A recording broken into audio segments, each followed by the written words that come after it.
Your gut says Miami is going to win, and you should take the over.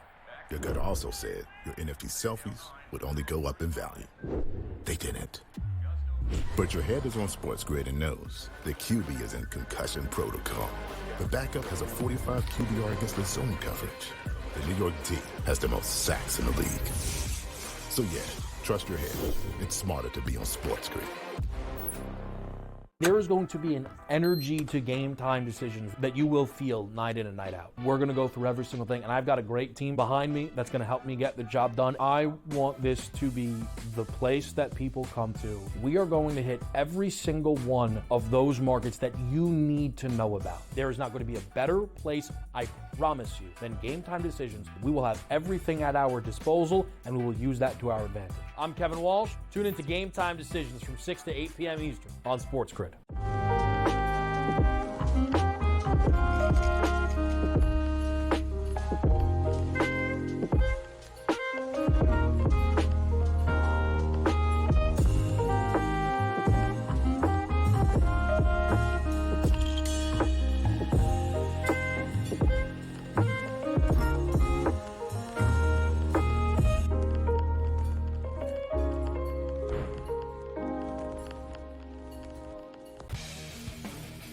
1.81 goals against average, 9.20 save percentage. He's also 6-2 in his last 8 road starts as well. The Oilers are a great road team. I actually think it's an advantage for them that they don't have home ice, that potentially 4 of the games are on the road. We've seen 56% of the games this year in the NHL playoffs, the road team has actually won. Sports Rage Late Night, only on SportsGrid.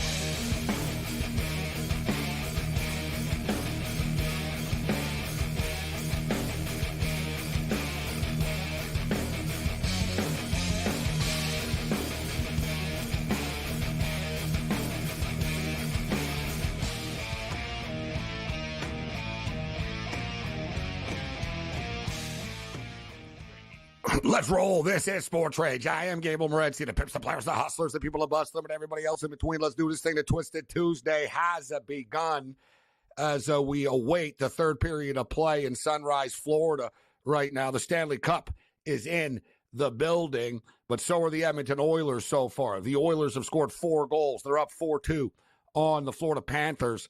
In-game total right now is 8.5 plus 105 to the over 8.5. Under 8.5, minus 135. The Oilers are 10-1 on the money line. The Panthers are plus 600. And even though I'm on the Edmonton Oilers, we talk about this, the dogs are always live in the National Hockey League in-game. We see that there's a lot of swings within these games, and there's been a massive swing in this series. It's getting real right now, as suddenly the Edmonton Oilers are currently plus 270 to win the Stanley Cup. The Florida Panthers are minus 340. Connor McDavid has joined some elite company tonight. But it's not about the stats when it's all said and done. But we will say that the Conn Smythe Trophy odds are really starting to swing around right now. And there's a lot of talk about Connor McDavid potentially winning the Conn Smythe, even in a losing effort. And it's not as crazy as it sounds, as Connor McDavid has joined Wayne Gretzky and Mario Lemieux for most points ever in a postseason in NHL history. 1983, Wayne Gretzky, 38. 2024, Connor McDavid, 40. 1993, Wayne Gretzky, 40. That's super impressive, actually. I would not have, and you know what's funny? I was actually there. I was at the series. I was in the building.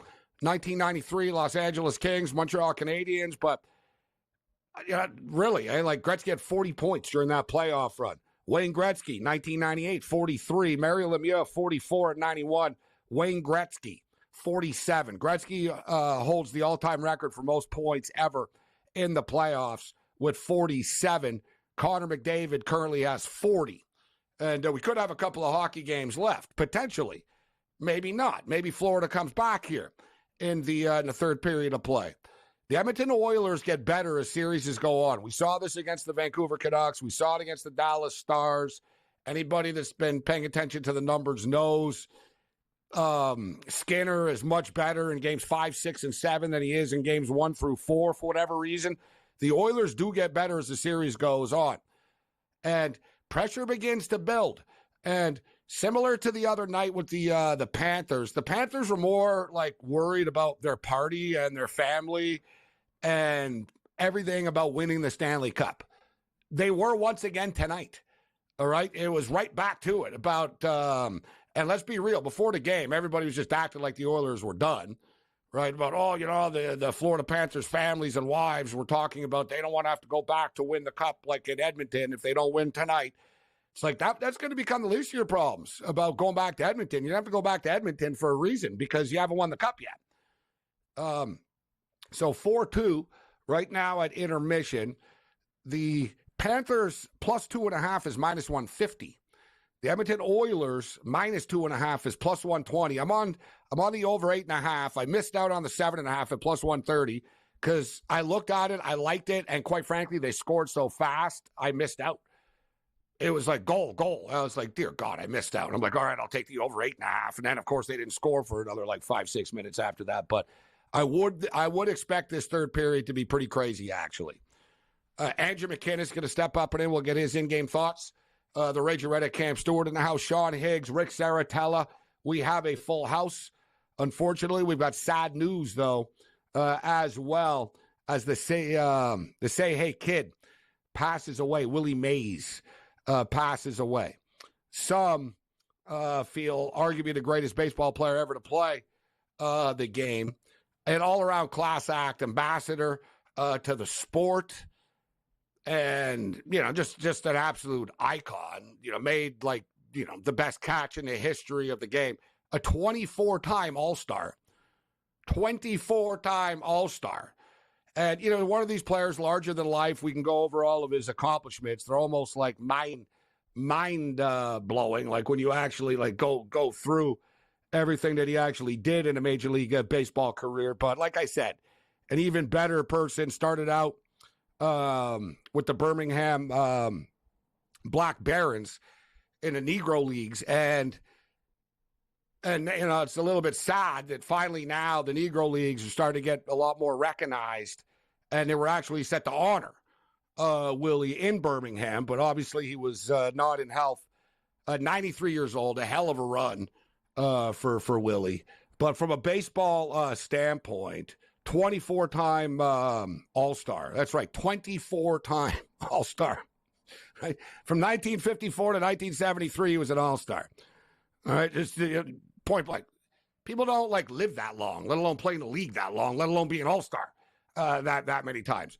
World Series champion, 2-time National League MVP, Rookie of the Year, 12-time Gold Glover, Roberto Clemente Award winner, National League batting champion, 4-time National League home run leader, 4-time National League stolen base leader.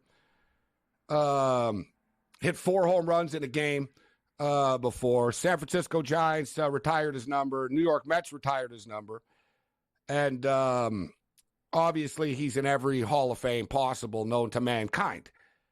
But just absolute dominant player.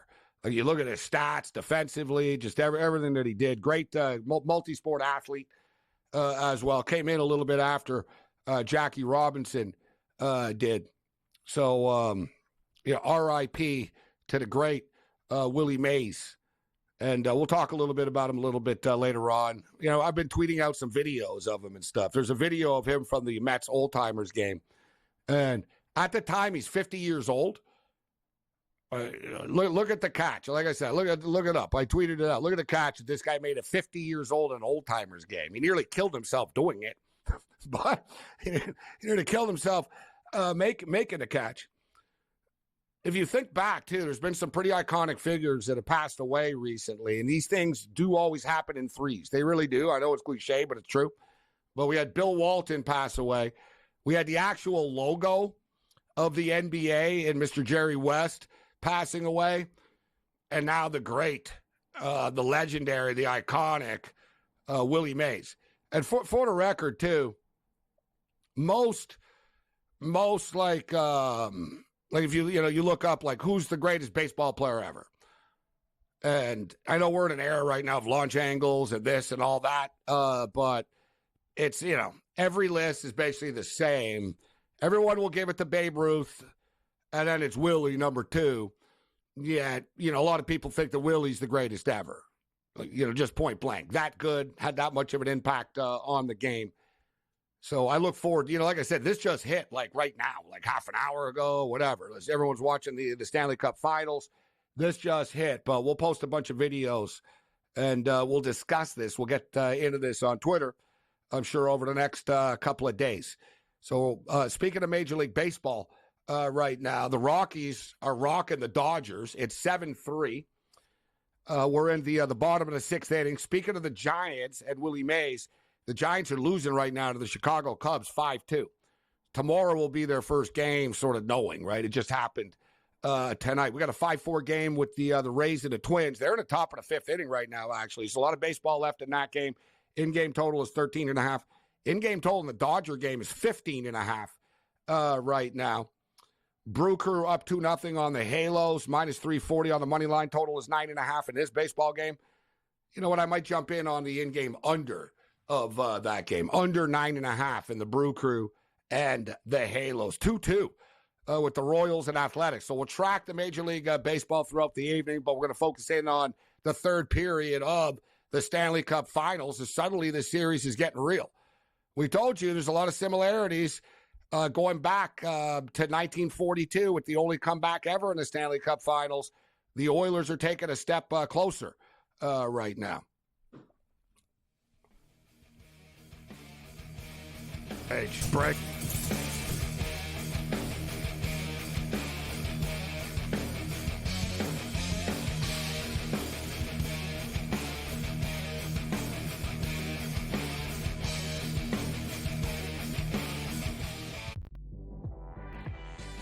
You got Porzingis, you got Holiday, you got Derek White, you got literally, I would say what, 5 guys can get you 20 points in a game? I know people will say it's, only one guy.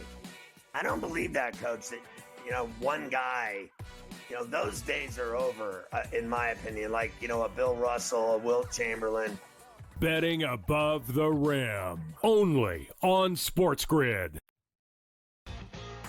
This guy is the mad scientist. I mean, he's all about green density. So in my mind, I feel like he's going to have the green speeds dialed in and the angles needs to land them and all that sort of stuff.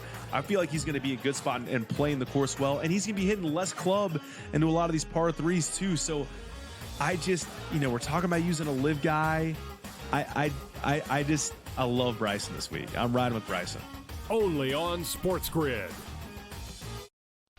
He went bogey, double, par, birdie, bogey. Thomas Dietrich's all over the place here today. This golf course is so volatile where it can make you look like a fool in just a matter of minutes. And, you look at a guy like Thomas Dietrich. He's right there tied for the lead or whatever it was, and now he's like 4 or 5 over in the wink of an eye. In-game live, all access, only on SportsGrid.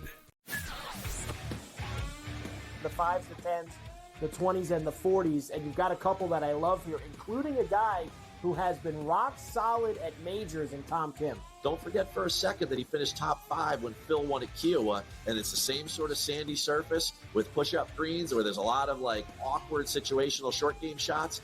The big rig, Harry Higgs, he was solid there, and he's playing some great golf right now.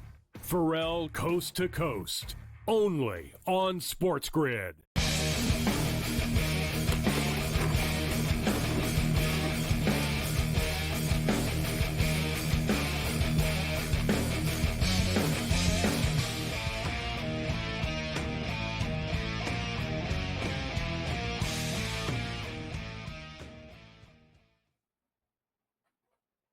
This is SportsRage. I am Gabriel Morency. Let's do this thing. Sirius XM Channel 159 on the SportsGrid radio and television networks. If you're just joining us, the legendary Willie Mays, unfortunately, has passed away at the age of 93 years old. The iconic Say Hey Kid, 24-time All-Star. And notice, as I stated, too, I said he was a World Series champion. And he was a World Series champion in 1954. in which the iconic catch in which he made, the basket catch over the back. And that's the only championship he ever won. And similar to Jerry West, right, won a championship. We live in a modern era right now in which these all-time great, iconic, all-time greatest players that ever played the game would get criticized by some jackass on social media. Say, well, if he was so good, how come he only won once? Fortunately, these players played in an era that you weren't judged in that manner. And, it really is crazy if you think about this. Like Jason Tatum and these players. It's like, in today's day and age, you don't get acknowledged until you win. Like Josh Allen's good, but he'll always be a loser unless he wins. That's just the way that it goes in the modern era. But people need to realize it's not easy to win championships. Look how great Connor McDavid is right now, and he's still down. And we talked about Connor McDavid joining some really elite companies. McDavid now has 40 points in the postseason. Only two players in NHL history have gotten 40 or more points in the playoffs before. Mario Lemieux and Wayne Gretzky. And for the record, Mario Lemieux, as crazy as it sounds, is actually a super underrated player in the grand scheme of things. Right. Like I said, like after Gretzky, like people don't talk about Mario so much because he's not as affable in real life as Wayne Gretzky is. Mario doesn't like talking to people. Wayne doesn't mind. Let's bring in a raging redhead, Cam Stewart. We got Andrew McKinnis ready to go in the house as well. Third period, getting ready to start. 4-2 right now for the Edmonton Oilers. Cam, what do you think happens in the third period of play? We hit the over, Gabe, but I got to tell you something. You and McKinnis, I might be running to the Gardner and buying some shears. I can tell you, I wish I had Edmonton at plus 800 when they're down 3-0, because if they win this game and go back to Edmonton, oh boy, I like your gif with the Undertaker rising from the dead, and that's why you got to take care of business when it's 3-0, man. And Edmonton, you talked about their streak, 16 wins after these losses and 8, and they're a very good hockey team. They can win 4 games in a row. So a little bit worried with my Panthers in 6, Gabe, but I think we're going to have a great third period. More goals. Should be very interesting here. Lots of goals. Andrew McKinnis ready to step up and in. McKinnis, I was I didn't see anybody. I'm not saying, and I don't know who you took tonight, but I saw your tweet yesterday about everybody online doesn't think the Dallas Mavericks should bother showing up tonight. And then after the game, I saw your tweet. Well, social media was right. I was wrong. And it was almost like deja vu all over again today. I didn't see anybody pick the Edmonton Oilers. Everybody, every hockey media person, everybody on TV, everybody covering the stuff, every handicapper. I didn't see anybody picking the Oilers. What about you tonight? Who are you on in this game? Gabe, I don't know if you're going to say I took the wimpy way out or whatever it might be. I just played props. I just sat back and watched the game. That is the wimpy way out. Yeah, it is. Props. I know you'd rather me have a bet on every one of the sides, but look, the fact of the matter is here, the number got so out of hand, guys, for Florida, that I feel like if anybody wanted to bet Florida, they had to bet it the second after Edmonton won the last game. But the worst part is, you know how it is. Most people don't bet till a half an hour before the game, and they all got the worst number, and here we are. And you know what? For all the people that say analytics don't mean anything, analytics don't matter, expected goal this, expected goal that, since I've known you guys, I haven't really been a huge analytics guy, but guess what's going on right now in this hockey game? Things are balancing out. Things are leveling out, because I think we all know going into this game, there's not a chance that they should have been down 3-1 in the series. At least that's my opinion anyway. Well, I will say that I did take the Edmonton Oilers plus 140, and I was glad there was such a big line move before the game. It was crazy. It was minus 135 earlier in the day. The Oilers were only plus 110, and I didn't take it. I didn't think there would be that much of a swing, but I did get the plus 140 before puck drop. But I'll say this. I really did like the Oilers tonight, like point blank. I'm the game's not over yet. A lot of hockey left, so we'll see what happens here. But, I was sort of like 1,000,000% convinced. Yeah, the Oilers will win this game tonight. I think going back to Edmonton, that's going to be the tougher one. Like the pressure was sort of subconsciously and subliminally on Florida tonight, right? About, oh, God, we lose this. And even fans, you know, we've all been there. You're a fan of a team and you think, man, we're up. But if we lose this game and we go back there, we lose. Suddenly we're in a game 7, right? Your mind starts to drift. Messier talked about this earlier in the day, saying, you know what, being up 3-1 is a really hard spot to be in a series. You start to panic a little bit. But if the Oilers win tonight, suddenly it's like even again. And the Oilers aren't that hungry, sort of desperate team anymore. It sort of balances itself out a little bit. And we've also seen that home ice can be a disadvantage to some of these teams. So I was convinced about the Oilers tonight. Not so sure. Like, and it writes itself, Ken. They come back and they just torture the poor people of Edmonton and lose in front of them. Hey, I'll give you credit. You said Oilers, no, you said it 2 nights ago. You said, I'm going down with the ship, and right now the ship is floating very well, and there's no leaks in it. But that's an excellent, astute point that you bring up, because the world's going to say, hey, man, we're back, and then all the people are going to believe, and then the air could be, like, let right out of the balloon at home. So that's a really, really good point, because the Oilers are going to start to think, man, we could actually do this thing. We could win 4 think games of it like in a row. basketball game, Ken. Like when the team's down by 20 and they come back, but the other team goes on a run after. Yeah. You know what I mean? Oh, but guys, I think the Oilers should have won Game 3.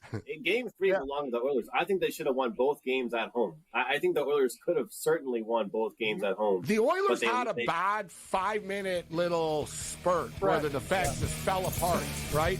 Early in the second period.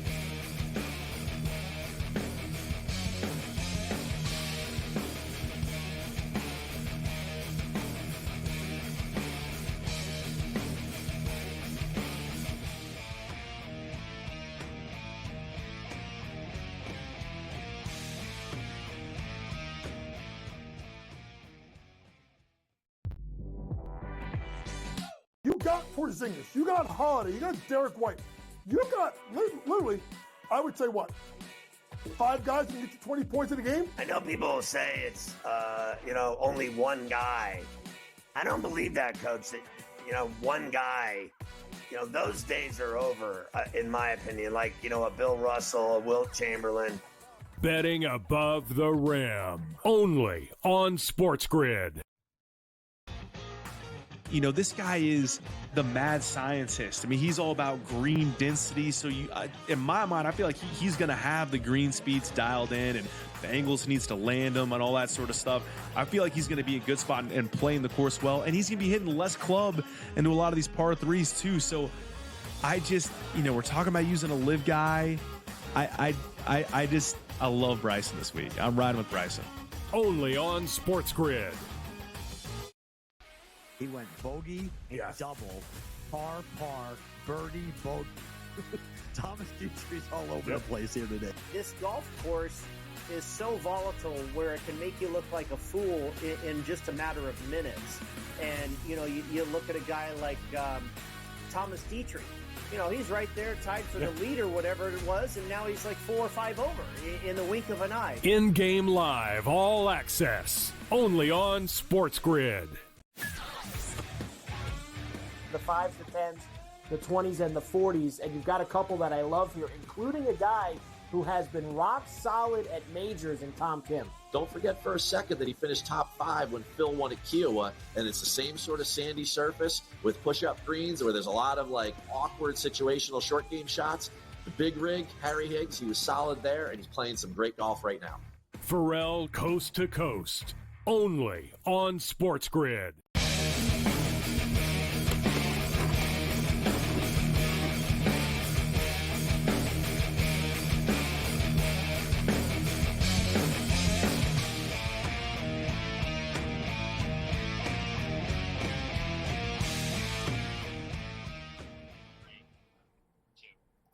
Let's roll. This is SportsRage. I'm Morency.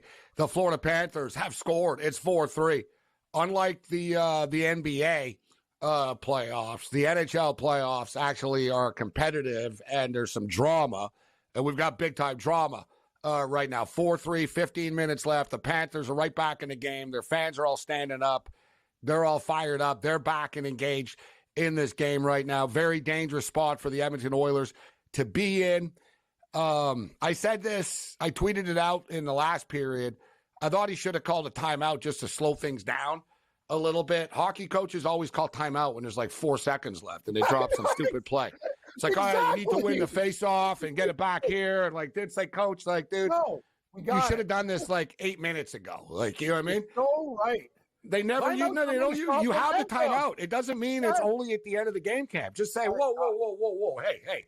Call it like a basketball coach. Yeah, just go, whoa. We're getting steamrolled here, guys. Even though we're winning 3-1, we're getting killed. Let's take a timeout for a second and talk about this. You're so right. Let's go over the play that we've gone over 6 times in practice with 12 seconds left in the game on the They face. always do that. They get out the blackboard at the end. It's like, dude, like, you know the miracle that's going to take to pull this off. Like, you're so right.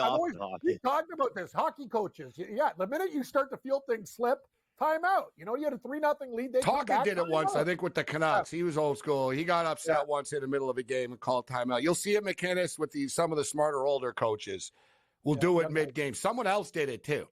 Might have been Paul Maurice earlier in the playoffs.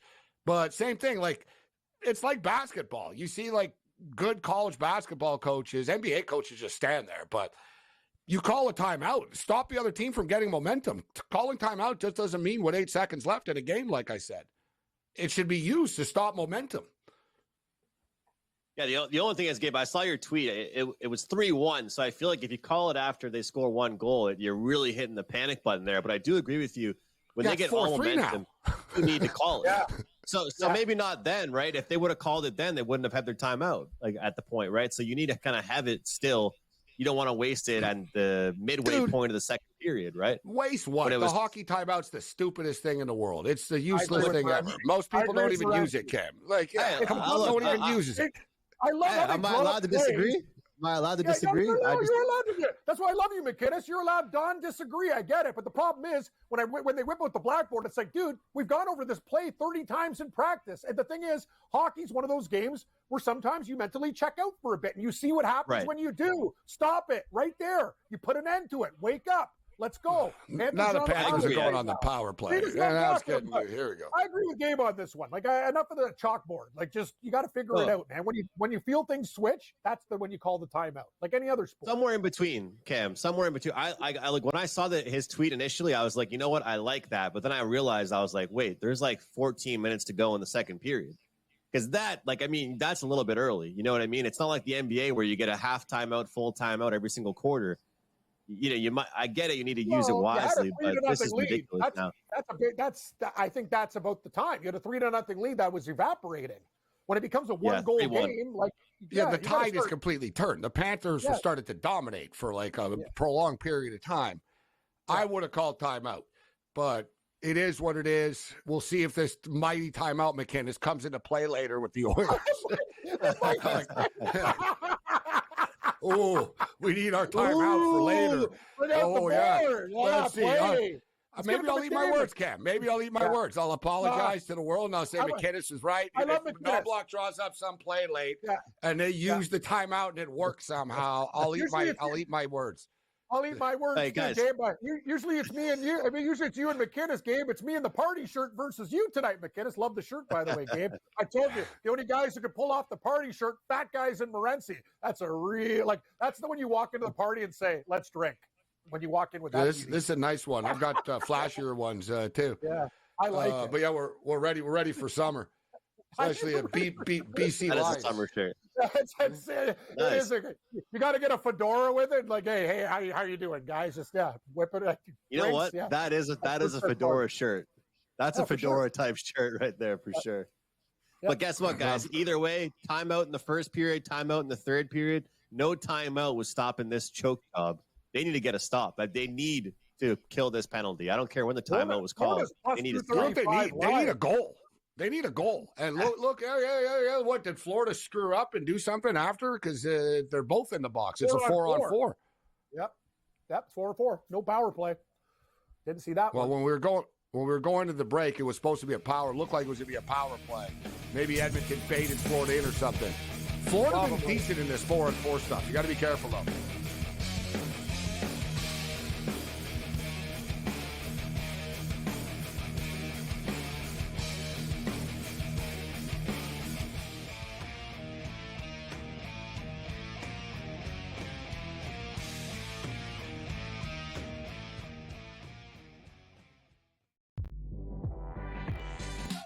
got Porzingis, you got Holiday, you got Derek White, you got literally, I would say what, 5 guys can get you 20 points in a game? I know people will say it's, only one guy. I don't believe that, Coach, that, one guy, those days are over, in my opinion. Like, a Bill Russell, a Wilt Chamberlain. Betting above the rim. Only on SportsGrid. This guy is the mad scientist. I mean, he's all about green density. So in my mind, I feel like he's going to have the green speeds dialed in, and the angles he needs to land them and all that sort of stuff. I feel like he's going to be a good spot and playing the course well. And he's going to be hitting less club into a lot of these par threes too. So I just, we're talking about using a live guy. I love Bryson this week. I'm riding with Bryson. Only on SportsGrid. He went bogey, double, par, birdie, bogey.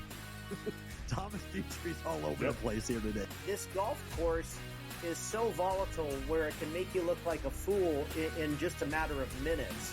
And, you look at a guy like Thomas Dietrich. He's right there tied for the lead or whatever it was, and now he's like 4 or 5 over in the wink of an eye. In-game live, all access. Only on SportsGrid.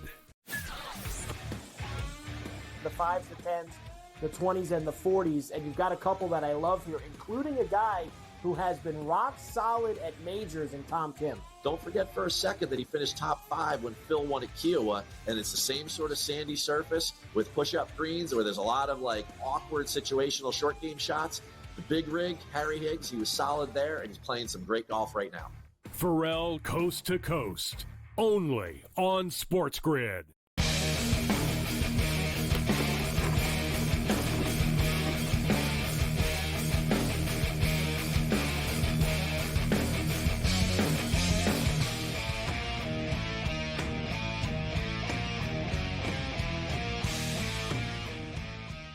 This is SportsRage. I'm Morency. 11 and a half minutes left in the hockey game, and we got a great one going on here right now. 4-3.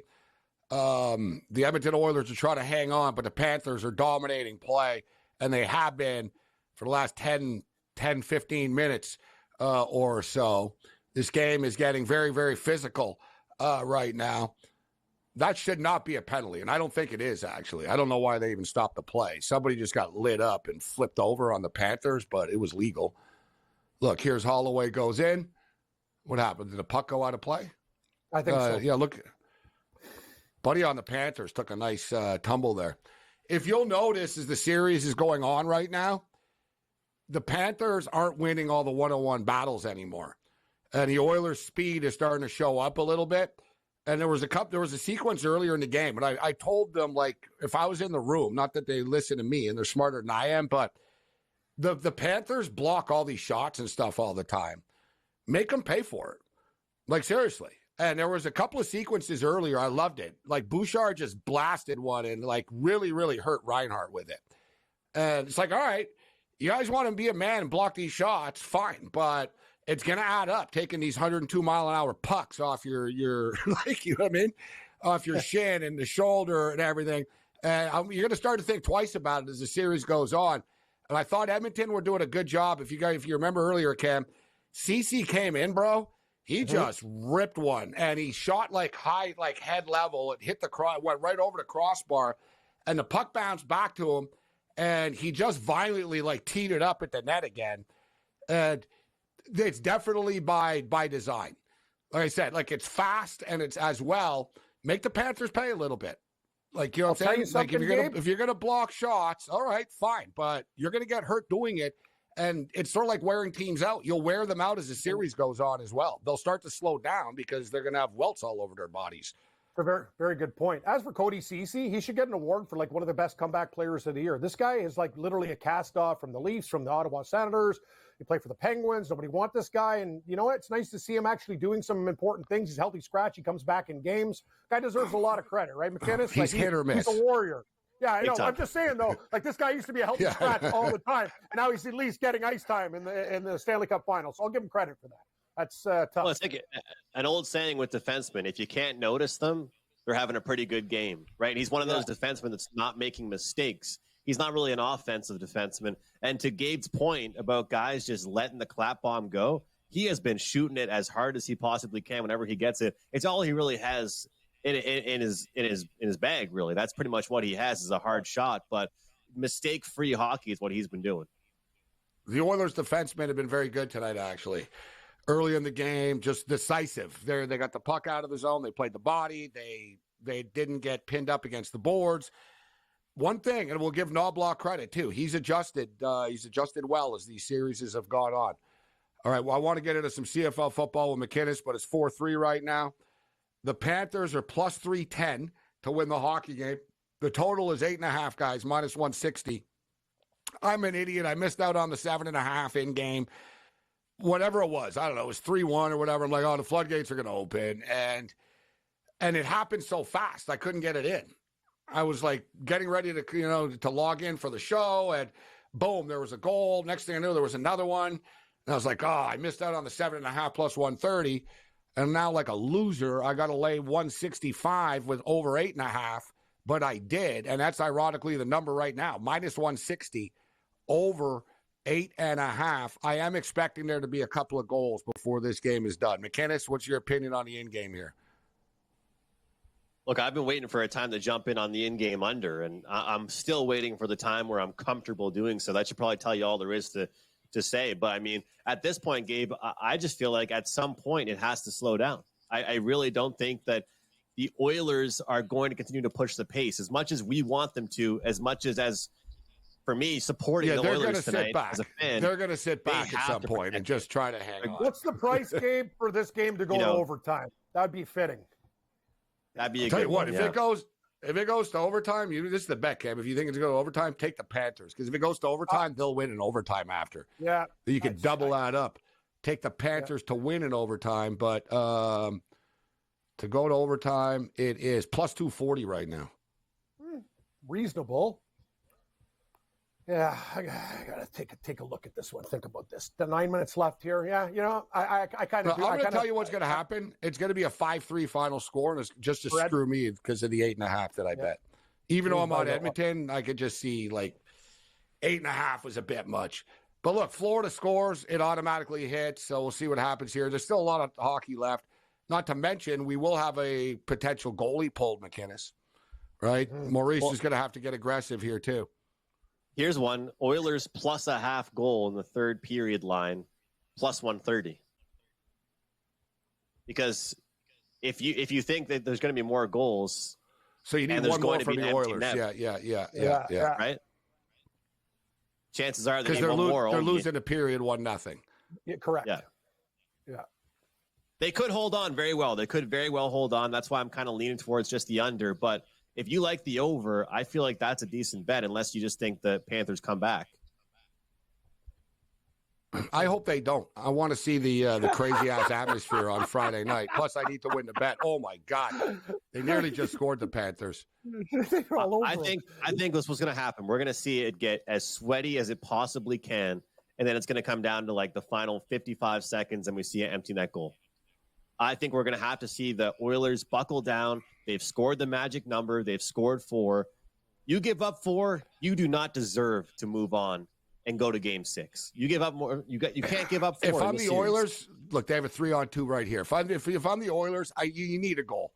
You need to make this thing 5-3 and just sort of bury this thing now. Don't let this get into the last 3-4 minutes of shooting gallery on Skinner. They're going to score. You know what I mean? I think Florida will score if it comes to this.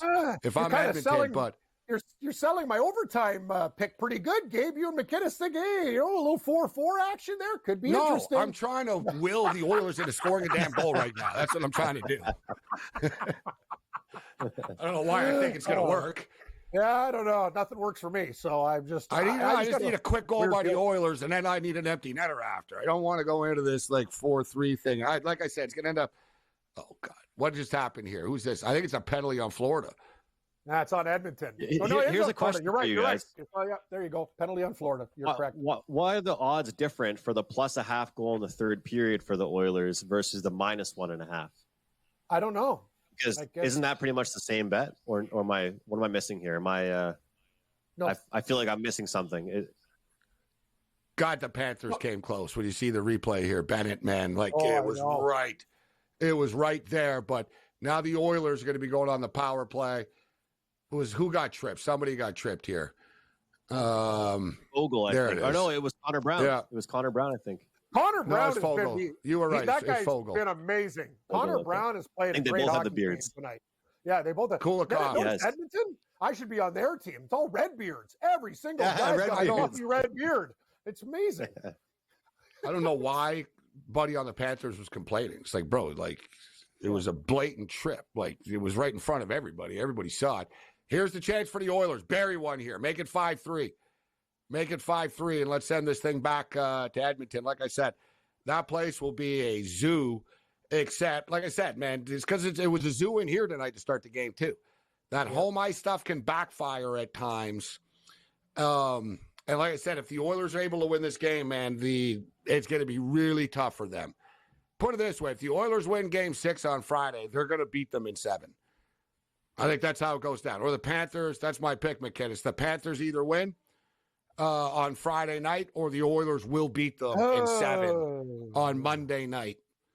Then I got to hedge out. And I don't know why they're dumb.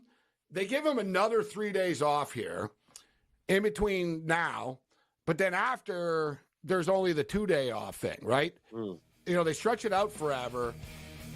It would have been better to play Thursday, Sunday. It's kind of awkward Friday, Monday.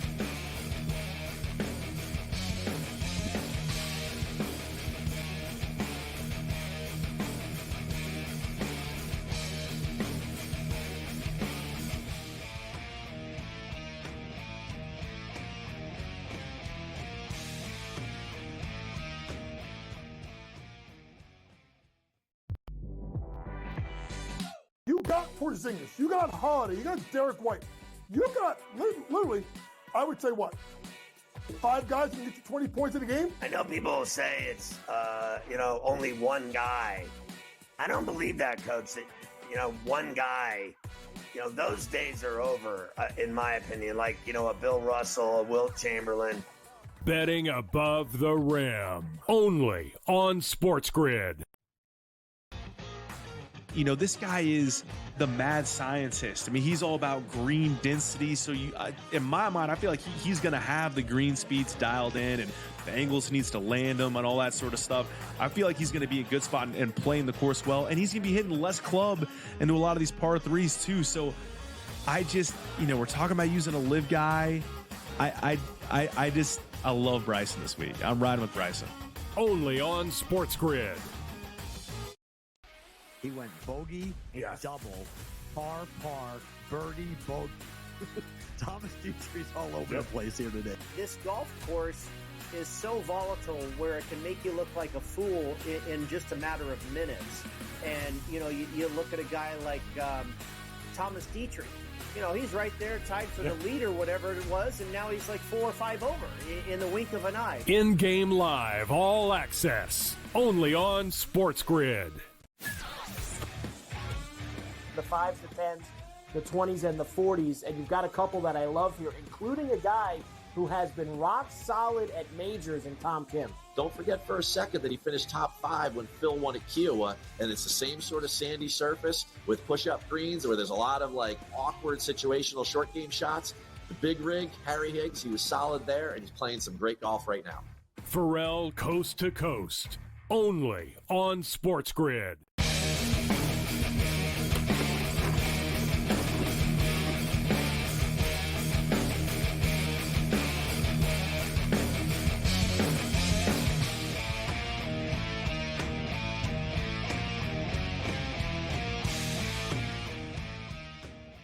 All right, so it's 4-3 with about 3 minutes and 40 seconds remaining in this hockey game.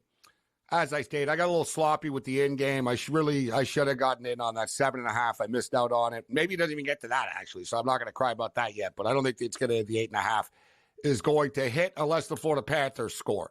Because if the Oilers score an empty netter, still only gets us to 8. So we'll see what happens. There's 3 minutes left in this game. We got McKinnis and Cam Stewart and how Sean Higgs going to join us later. WNBA game going on right now. The Phoenix Mercury are up on the New York Liberty, 50-46. The total was 170.5. We got another track meet. These Mercury games have been high scoring on the West Coast. In-game total right now is 181.5, which is pretty high, but we're at 96 at the break, and we've seen some of these Mercury games really get up there into the 190s. We had a 202. Here's Florida. Ooh. God, they're coming close to scoring. Well, there's 2.5 left here right now. So any WNBA action for you guys? I'm going to take the in-game over of this game. And I should note I have the New York Liberty on a money line parlay with the Edmonton Oilers. Gabe, I just took the over in the game originally, and I'm kind of happy where I stand right now. And you talked about it. Those Phoenix games have been crazy overs, so that's good. I would suggest over, too. There's no defense in that game. So over it is. McKinnis, any thoughts on this one? The Liberty are plus 110 on the money line. I think they can come back, actually, too. Any thoughts, McKinnis, on the game? I feel like, Cam, when you and I were hyping up the Oilers about a week and a half ago, because I'm actually on the in-game under. I swear to God, I've been doing this nonstop in the WNBA. I have been. I'm not meaning to do this, guys.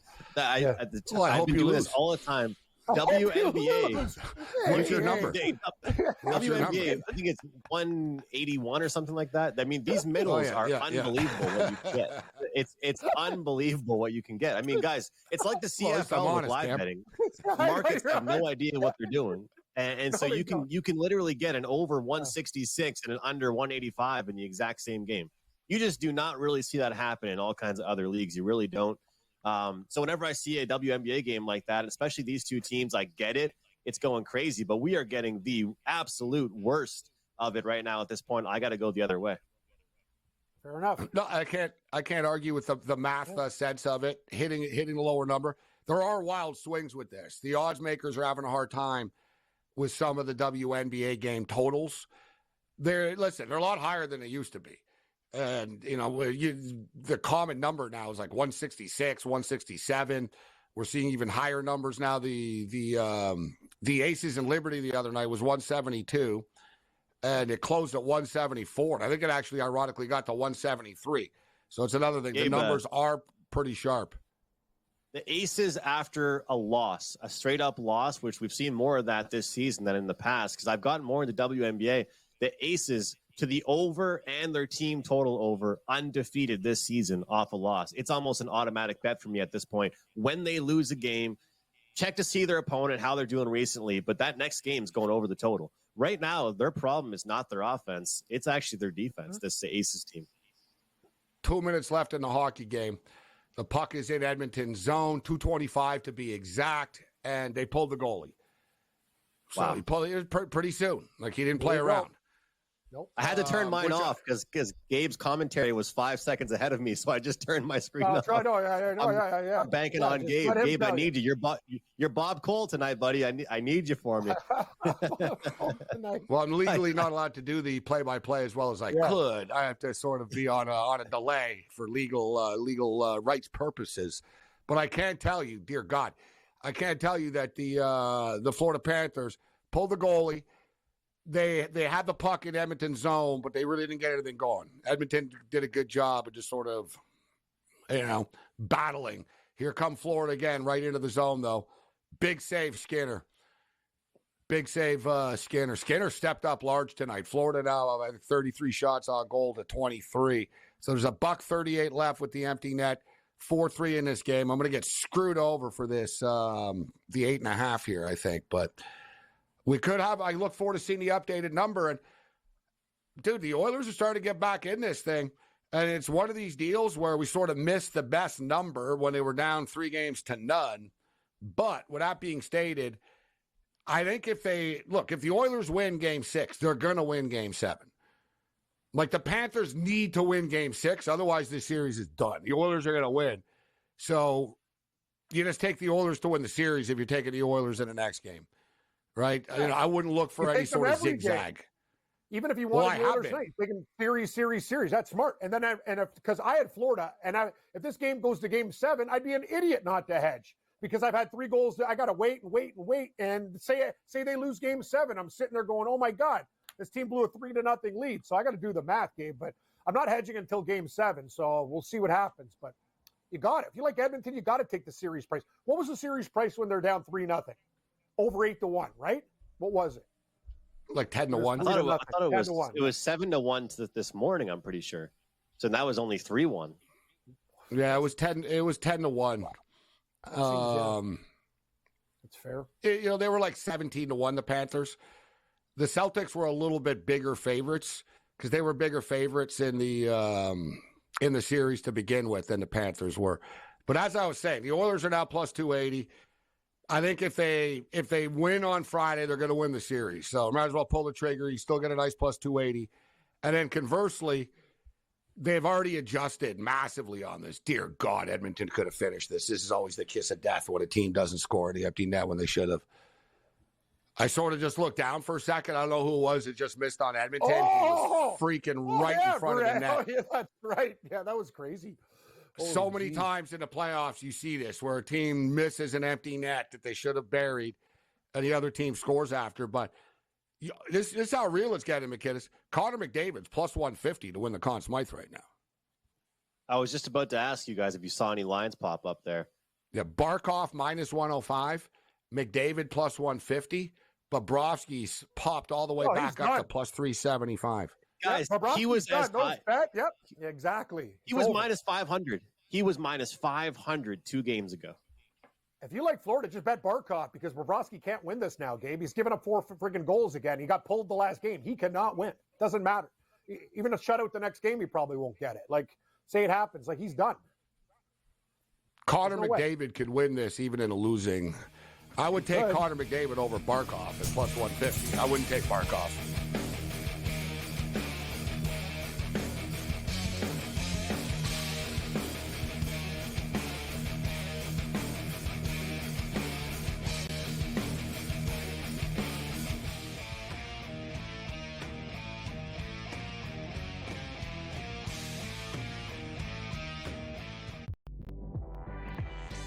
You got Porzingis, you got Holiday, you got Derek White, you got literally, I would say what, 5 guys can get you 20 points in a game? I know people will say it's, only one guy.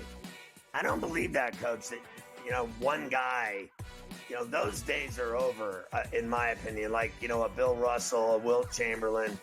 Betting above the rim, only on SportsGrid.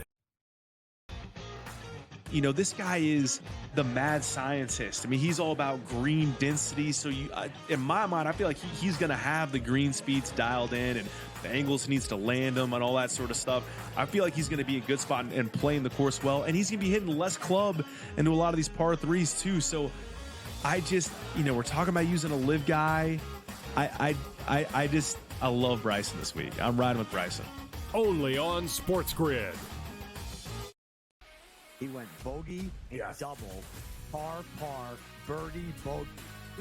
Thomas Dietrich's all over the place here today. This golf course is so volatile where it can make you look like a fool in just a matter of minutes. And, you look at a guy like Thomas Dietrich. He's right there tied for the lead or whatever it was, and now he's like 4 or 5 over in the wink of an eye. In-game live, all access, only on SportsGrid. The 5s, the 10s, the 20s, and the 40s, and you've got a couple that I love here, including a guy who has been rock solid at majors in Tom Kim. Don't forget for a second that he finished top 5 when Phil won at Kiowa, and it's the same sort of sandy surface with push-up greens where there's a lot of awkward situational short game shots. The big rig, Harry Higgs, he was solid there, and he's playing some great golf right now.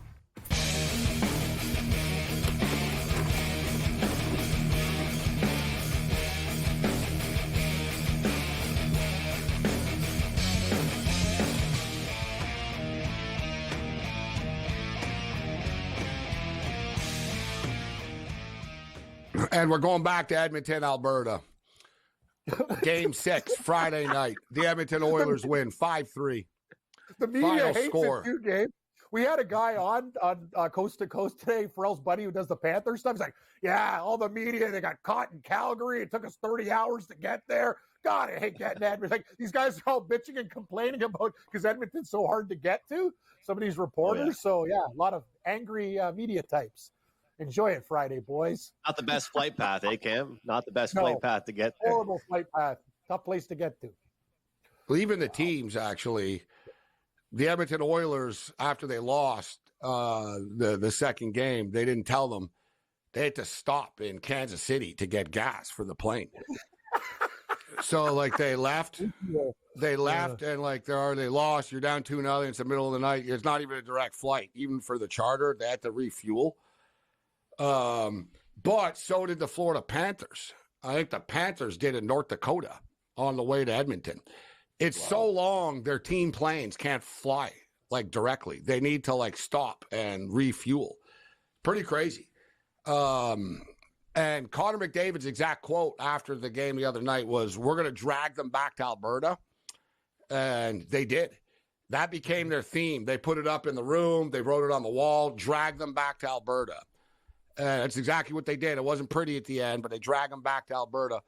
All right, so we'll get the number for Game 6 in a minute, but I want to get to McKinnis CFL football. Hard to believe we're already going into Week 3 here. McKinnis is zeroed in on 2 plays. The Toronto Argonauts and the Edmonton Elks. The 0-2 Elks go to Toronto on Saturday. They're getting 6 points in the football game.